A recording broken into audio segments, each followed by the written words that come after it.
हां, म्हणजे आता ही जी दीक्षित लाईफस्टाईल मी सांगतोय, म्हणजे आता डाएट शब्द मला आवडत नाही कारण तो फार असा बंधन घातणारा शब्द वाटतो. म्हणजे लाईफस्टाईल जीवनशैली आहे. तर ही जीवनशैली जी सांगतोय त्याच्यामध्ये 4 गोष्टी आहाराच्या बाबतीत आहेत. पहिली गोष्ट आहे की कडक भुकेच्या 2 वेळा ओळखा, 2 वेळा जेवा. पहिली गोष्ट आहे.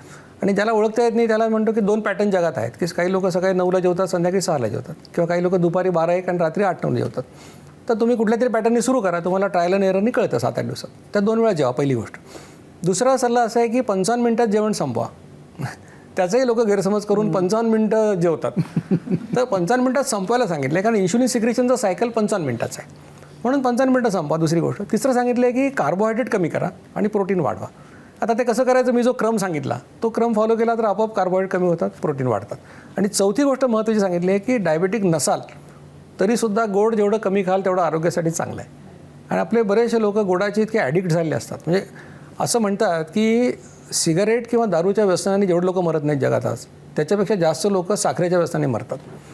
आणि असं प्रयोगांमध्ये म्हणजे हे झालं, सिद्ध झालं की कोकेनपेक्षा साखर जास्त ॲडिक्टिव्ह आहे.